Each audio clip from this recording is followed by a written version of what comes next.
Hello, everybody, and welcome to week 7 of the class. Got it right this time, and I know that I said week 7 last week. The reason for that was that it was chapter 7, and things get off going forward, and so I was thrown off. But anyways, so it's week 7 now. Last week, you learned about the Beatles and the Rolling Stones, and hopefully you really got into the materials. I'm looking forward to reading the upcoming grading the assignments that you did for this past week, and hopefully you began to see just how and why the Beatles were as important as they were, and in a way still are.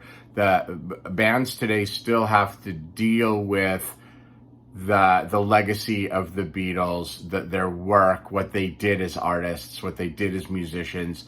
That's still a thing today, and obviously we can see that they're as popular as ever, if not even more so.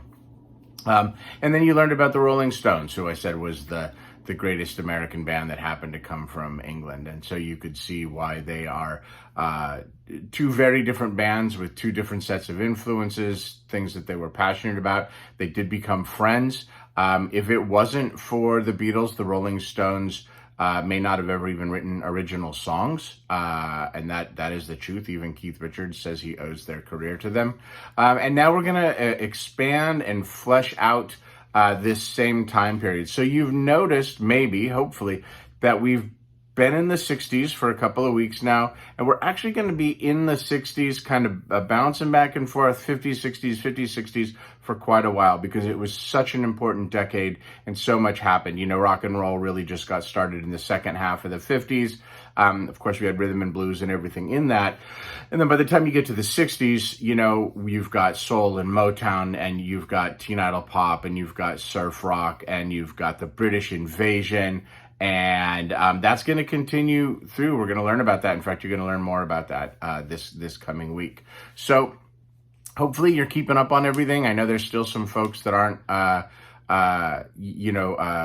they're cutting things close, as it were, and some that are missing assignments. Remember, with those discussions, you're supposed to have 2 replies. Some of you aren't even doing replies, and so it's just points you're throwing away, right? Or as I like to say, you're leaving them on the table. So yeah, it's important that you're doing that stuff, and it's important that you're reading my comments too. So I don't know, I mention this periodically, but I comment on every assignment, and especially for those of you that maybe aren't getting all the points that you could be getting, this would help you to understand why. Okay, so read those comments and then do what I suggest, or take them at heart, especially when I say use examples. In your discussions and in your reflection observations, you should always use examples from the materials. When you're talking about the Beatles, and you can talk about, you know, one of the reasons the Beatles were important is because they used instruments from other cultures. For example, using the Indian sitar, in Norwegian wood. You know, there's a perfect example. You're mentioning an instrument, you're mentioning a song, you're really backing up your argument. And this is really important going forward in that college career. It's not about saying, well, I believe this, whatever that may be. And this isn't, of course, related to just music, but it's why. Why? What is how can you support your argument? You're going to need to do this more and more as you go. These are simple little 250 plus word assignments. Eventually you're going to, you'll have 3-page papers and 5-page papers and 10-page papers. When I was working on my master's degree, at one point I had a 50-page paper, that was heavy in research. And, those are the things that you need to do. So, okay. This week, you're going to learn about the continuation of the British invasion. And so you have the Beatles really at the top of that. And the Beatles broke down the barrier for everybody. So when people say, well, I don't think the Beatles were as important as the Stones or the Kinks or the Who or whatever, they were. I guarantee you they were more important than those other bands. Now, am I telling you that they have to be your favorite band? Nope, I'm not. Whenever I have anybody that says, well, I don't like anything by the Beatles, my only thing I can think of is that you've never listened to everything by the Beatles, because their career was so diverse in all the musical styles over those really 7 years. Just 7 years, they changed the course of pop music history. That there's got to be like something out there for everybody, whether it's Back in the USSR, or I Want to Hold Your Hand, or Eleanor Rigby, or Let It Be. You would think that something would appeal. So the Beatles are at the top, and they broke it down, and they the English artists really couldn't make it here in the States. There was not a lot of interest, and it took a couple of years for the Beatles to really break through in a meaningful way until late 64. Into 64.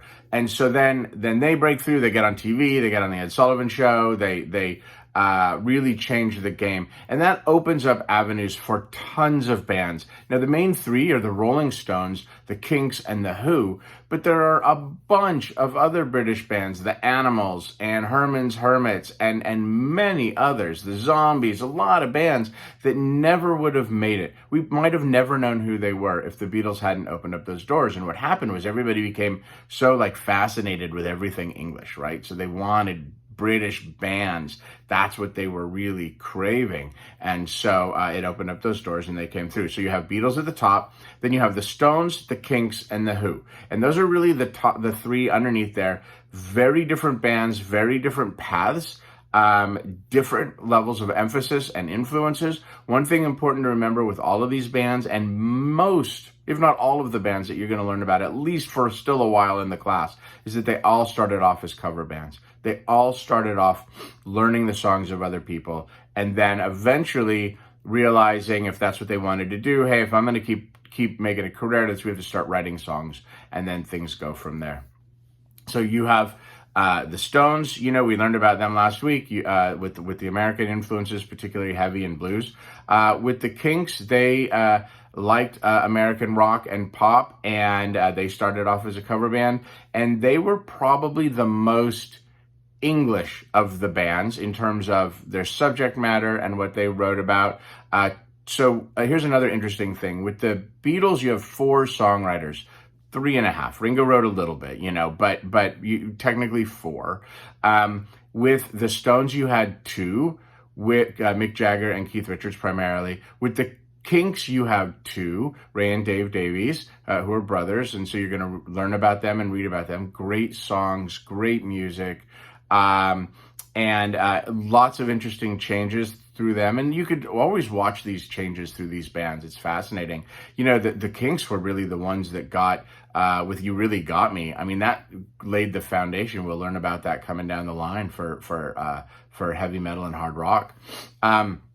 With the Who, you really have one songwriter. John Entwistle wrote a little bit periodically, not much. It was really Pete Townshend's vision. And that's why you see the least amount of change in the Who's music, is because it's coming primarily from one person. And so, you're going to learn, like I said, the Kinks, then you're going to learn about the Who. And I'm not going to teach you all about them. I love all of these bands.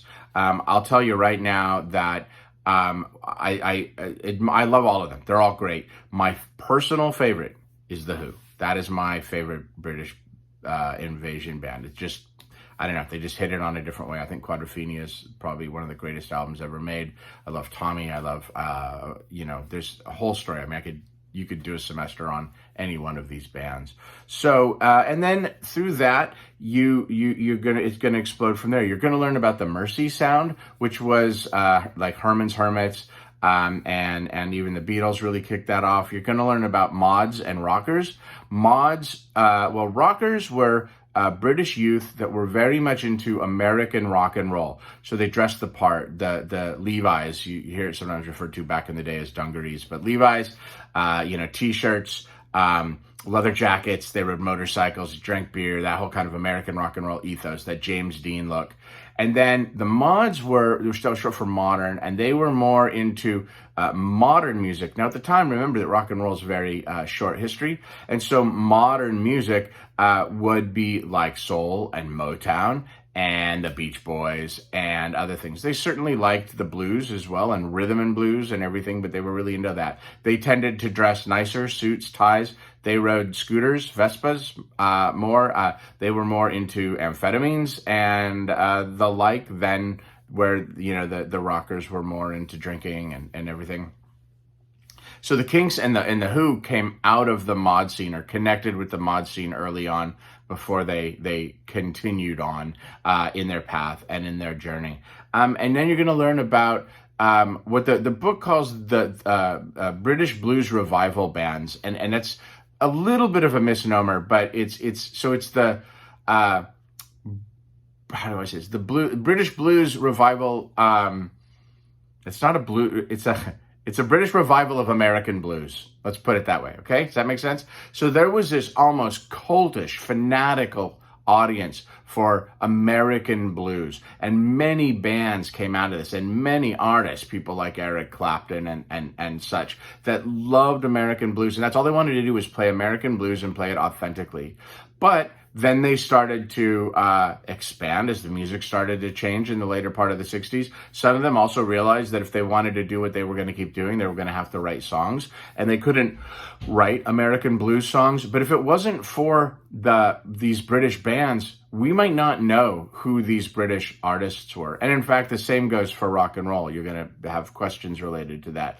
But if the blues artists, people like Willie Dixon and Howlin' Wolf and Muddy Waters, they had really waned in popularity here in the States. They would maybe play little clubs or whatever. And the British bands caused a resurgence. So again, it's a British revival of American blues is what it is. And then you're going to learn about also the American reaction. So how do the American bands respond to this British invasion and everything that's coming over? And so you're going to learn about garage bands and pop punk. You're going to learn about the revival of the blues here in the United States, particularly with people like Janis Joplin and Jimi Hendrix. And I'm just going to give you a heads up right now that I want you to spend some time really thinking about and absorbing how did the American bands respond. Okay, because it's in the book. It's very clearly spelled out. There are deliberate sections on it. So if you have the book, you're going to do great on these things. But it means, 1, you have to read it. And then 2, you have to take it in. 3, don't plagiarize. I had a couple people that were just like taking stuff straight from the book. Don't do that. You could take a sentence or 2, quote it and cite it. That's totally fine, but don't take a paragraph and just rip it out, because I know the book. I recognize it. Remember that when you're turning in your reflection observations, they're running through Turnitin. So it tells me where sources are coming from.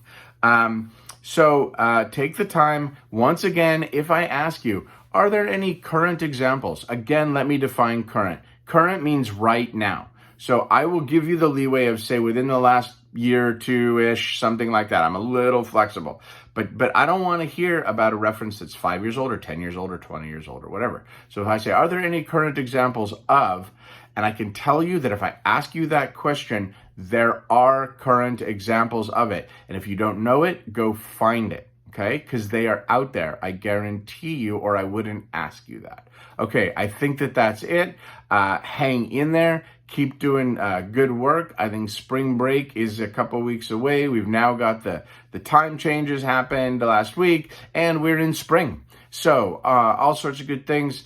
I know that this is a challenging time. I know this is, it's that midway time of this semester, and it's easy to kind of lose some steam. Keep that steam going. I know with the stuff in the world that's going on, that's hard too, with what's going on in Ukraine and everything else. It's just heartbreaking and devastating.